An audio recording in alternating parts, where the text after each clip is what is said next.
Hello students, welcome back to my YouTube channel. I hope you all are doing well. So students, आज हम BPAG 174 की unit 11 को discuss करेंगे, disasters and development. इसमें हम 5 topic cover करेंगे। सबसे first introduction, second relationship between disasters and development, third development of infrastructure, fourth creation of long term job opportunity and livelihood options, and last statutory provisions for mainstreaming disaster risk reduction. ठीक है, तो सबसे पहले हम इसके introduction की बात करते हैं। देखो, इसके इंट्रोडक्शन में बताया गया है कि जो हमारे डिज़ास्टर हैं वो नेचुरल भी हो सकता है और मैन मेड भी हो सकता है। ठीक है, तो देखो डिज़ास्टर, जैसे हमारा डिज़ास्टर आ गया तो वो ख़त्म हो जाएगा, तो उसके बाद हमें क्या है कि अपना डेवलपमेंट तो करना होगा, क्योंकि देखो डिज़ास्टर अपने साथ क्या है, बहुत सारी चीज़ें लाता है। जैसे कि भाई हमारा इंफ्रास्ट्रक्चर ख़राब हो जाता है, हमारी इकोनॉमी ख़राब हो जाती है, हमारी सोसाइटी ख़राब हो जाती है, तो उसके बाद क्या है, हमें अपना डेवलपमेंट करना है। ठीक है, तो जो हमारा रिलेशनशिप है डिज़ास्टर और डेवलपमेंट का, वो एक कॉम्प्लेक्स रिलेशनशिप है। ठीक है, अगर हम उस रिलेशनशिप को समझते हैं तो हम क्या है, अपनी लॉन्ग टर्म प्रोग्रेस कर सकते हैं। ठीक है, जो भी हमारे वीक पॉइंट्स हैं हम उस पर काम कर सकते हैं।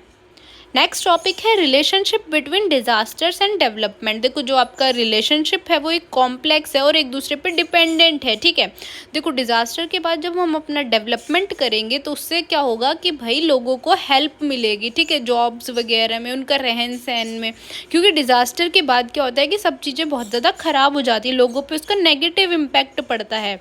ठीक है, तो हमें क्या है कि भाई हमें फ्यूचर के बारे में भी सोचना है, लॉन्ग टर्म डेवलपमेंट करना है। ठीक है, सस्टेनेबल डेवलपमेंट को प्रमोट करना है। ठीक है, कुछ ऐसी स्ट्रेटजीज बनानी है जिससे हमारी सोसाइटी, हमारा इकोनॉमिक्स और हमारा पॉलिटिकल सिस्टम क्या है, बेटर हो सके और ज़्यादा। ठीक है, इसलिए हम क्या है, लॉन्ग टर्म डेवलपमेंट को प्रमोट करते हैं। ठीक है, जिससे हमारा जो भी भाई फ्यूचर में जो भी आने वाली चीज़ें हैं हम उनके लिए ऑलरेडी रेडी रहें। ठीक है, नेक्स्ट टॉपिक है आपका development programs can increase vulnerability. देखो, डेवलपमेंट प्रोग्राम जो होते हैं उनका मेन एम होता है कि वो इम्प्रूव करे क्वालिटी ऑफ लाइफ को। ठीक है, पुअर्टी को कम करे, हमारी इकोनॉमिक ग्रोथ को ज़्यादा से ज़्यादा प्रमोट करे। ठीक है, तो हमें क्या है कि भाई जो हमारे डेवलपमेंट प्रोग्राम्स बनाए जाते हैं वो स्पेशली बनाए जाते हैं लोगों की हेल्प के लिए। ठीक है, कैसे हम उनका रहन सहन अच्छा कर सकते हैं, ठीक है, कैसे पॉवर्टी कम कर सकते हैं, कैसे हम उनको जॉब्स वगैरह दिला सकते हैं। ठीक है, कैसे हम अपने इन्वायरमेंट को डिग्रेड होने से बचा सकते हैं लोगों को अवेयर करके। नेक्स्ट टॉपिक है development program can decrease vulnerability. देखो, जो हमारे डेवलपमेंट प्रोग्राम्स हैं वो वल्नरेबिलिटी को कम करने के लिए बनाए गए हैं, क्योंकि भाई हम क्या है, पॉवर्टी कम करते हैं। ठीक है, कुछ ऐसे स्ट्रैटेजीज बनाते हैं, लोगों को अवेयर करते हैं, जिससे लोग क्या है भाई थोड़े अवेयर हो जाए, उनको हर चीज़ का पता रहे और वो अपना डेवलपमेंट खुद कर सकें। ठीक है, तो ऐसी स्ट्रैटेजीज, पॉलिसीज़ वगैरह हम बनाते हैं जिससे हमारी जो वल्नरेबिलिटी है वो कम हो जाती है। नेक्स्ट टॉपिक है disaster as opportunity for development initiatives.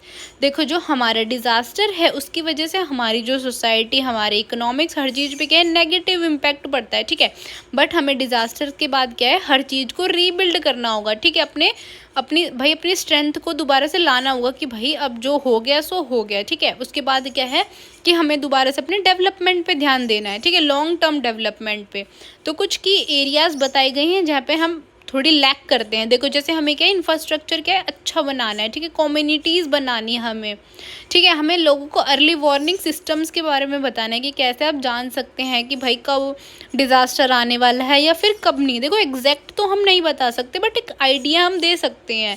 ठीक है, हमें इंक्लूसिव डेवलपमेंट प्रोग्राम्स को प्रमोट करना है। ठीक है, इनइक्वालिटी को कम करना है।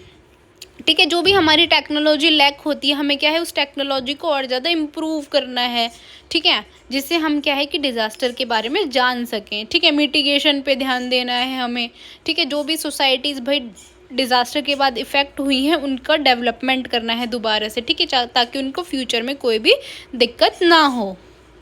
नेक्स्ट टॉपिक है आपका डेवलपमेंट ऑफ इंफ्रास्ट्रक्चर। देखो, डिज़ास्टर के बाद डेवलपमेंट करना हमारे इंफ्रास्ट्रक्चर का एक बहुत ही इंपॉर्टेंट पार्ट है। ठीक है, अगर लोगों के पास इंफ्रास्ट्रक्चर नहीं होगा, ठीक है, मान लो घर नहीं होंगे या रहने की कोई जगह नहीं होगी, सोसाइटी नहीं होगी, तो लोग रहेंगे कैसे। ठीक है, तो इंफ्रास्ट्रक्चर का डेवलपमेंट बहुत ही इंपॉर्टेंट है। ठीक है। ये सपोर्ट करता है आपके प्रिपेयर्डनेस को, रिस्पॉन्स को, रिकवरी को और मिटिगेशन को। ठीक है, जैसे आपका जो कम्युनिकेशन है वो सबसे इम्पॉर्टेंट है भाई। बिना कम्युनिकेट तो लोगों को नहीं पता चलेगा ना कि कौन सा डेवलपमेंट प्रोग्राम आया है, ये कैसे हमारी सोसाइटी को दोबारा से रीबिल्ड किया जाएगा। ठीक है, तो हमारे इंफ्रास्ट्रक्चर का डेवलपमेंट होना बहुत ही इम्पॉर्टेंट है। नेक्स्ट टॉपिक है डिफरेंट टाइप्स ऑफ इंफ्रास्ट्रक्चर। देखो इसमें डिफरेंट टाइप्स के इंफ्रास्ट्रक्चर बताए गए हैं। जैसे सबसे फर्स्ट है फिजिकल इंफ्रास्ट्रक्चर।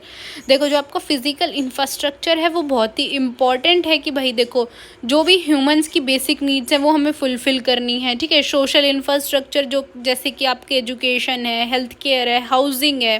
ठीक है, मतलब कि इन सबको हमें ज़्यादा से ज़्यादा इंक्रीज़ करना है और ज़्यादा से ज़्यादा हमें इसको सपोर्ट करना है ताकि जो इंडिविजुअल्स हैं वो एक अच्छी लाइफ जी सके, अच्छी और हेल्दी लाइफ। ठीक है, इकोनॉमिक इंफ्रास्ट्रक्चर जैसे आपके गुड्स का फ्लो है, सर्विसेज हैं, रिसोर्सेज हैं।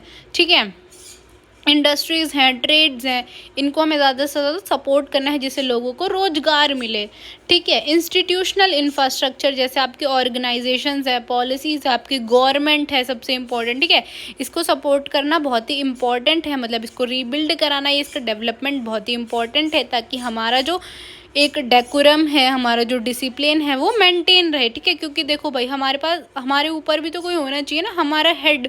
अगर हमारा हेड अच्छी तरह मैनेजमेंट करता है, अच्छी तरह सब चीज़ें करता है, तो जो सोसाइटी है वो कैसी है, अच्छी रहेगी। ठीक है, सबसे इम्पॉर्टेंट है आपका इन्वायरमेंटल इंफ्रास्ट्रक्चर। देखो हम अपने इन्वायरमेंट को हमें प्रोटेक्ट करना है, कंजर्व करना है, अपना नेचुरल रिसोर्सेज को मैनेज करना है, ज़्यादा से ज़्यादा सस्टेनेबल डेवलपमेंट पर ध्यान देना है।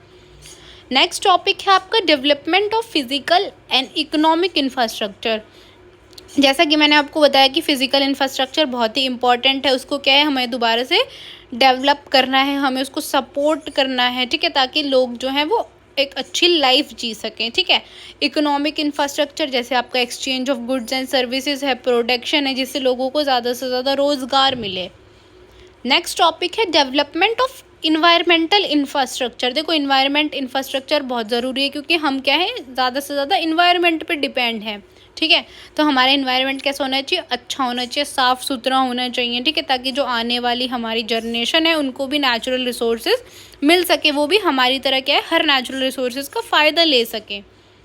नेक्स्ट टॉपिक है आपका creation of long term job opportunities and livelihood options. देखो डिज़ास्टर के बाद हमारा मेन गोल होता है कि भाई हम लोगों को ज़्यादा से ज़्यादा रोज़गार दिलाएं। ठीक है, उनका जो रहन सहन का तरीका है वो ज़्यादा से ज़्यादा अच्छा हो। ठीक है, तो देखो हम दोबारा से कैसे हम अपने इंफ्रास्ट्रक्चर को रीबिल्ड कर सकते हैं, हम दोबारा रोड्स बनवा सकते हैं, अपना जो भी डैमेज इंफ्रास्ट्रक्चर है उसको ठीक करा सकते हैं, हॉस्पिटल्स को ठीक करा सकते हैं, हाउसिंग को। तो इस वजह से क्या है, लोगों को ज़्यादा से ज़्यादा रोज़गार मिलेगा। जैसे आपके प्लानर्स हैं, इंजीनियर्स हैं, आर्किटेक्चर्स हैं। ठीक है, इनको क्या है, रोज़गार मिलेगा। ठीक है, livelihood through agriculture and rural development. देखो जैसा कि आपको पता है कि भाई जो हमारी पॉपुलेशन है वो ज़्यादा से ज़्यादा एग्रीकल्चर पे डिपेंड है। ठीक है, तो हमें क्या है, एग्रीकल्चर को सपोर्ट करना है, उसको उसके लिए फ़ंड प्रोवाइड करना है ताकि लोग क्या है कि लोगों को रोज़गार भी मिल सके और हमारे पास एक फूड सिक्योरिटी भी हो सके। ठीक है, लोगों के पास पैसे हो जाएंगे और हमारे पास फूड सिक्योरिटी हो जाएगी और लोगों को क्या है, एक अच्छा खाना भी मिल सकेगा। ठीक है, इसके ज़्यादा से ज़्यादा हमारी रूरल पॉपुलेशन और जो फार्मर्स वगैरह हैं उनके पास ज़्यादा अपॉर्चुनिटीज़ होंगे। ठीक है, अगर उनको गवर्नमेंट सपोर्ट करेगी तो।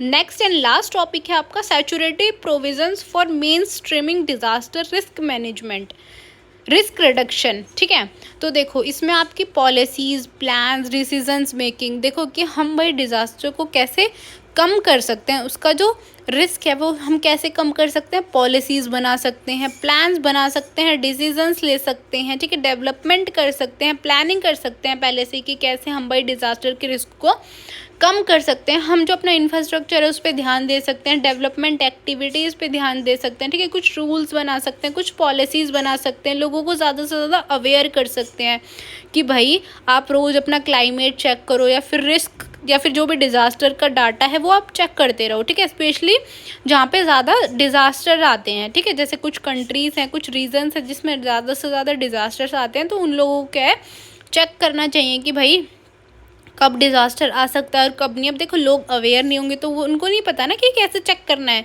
तो हम लोगों को अवेयर कर सकते हैं, ठीक है। देखो इसमें ना गवर्नमेंट के साथ साथ हमें क्या है अपने प्राइवेट सेक्टर को भी कोलैब कराना होगा, ताकि जो गवर्नमेंट और प्राइवेट सेक्टर है वो मिलके ज़्यादा से ज़्यादा लोगों की बेनिफिट के लिए काम कर सके, ठीक है। आई होप कि आपको ये यूनिट समझ आई होगी। अगर फिर भी आपको कोई डाउट है तो आप मेरे से कमेंट्स में पूछ सकते हैं। And don't forget to subscribe my YouTube channel and thank you for watching.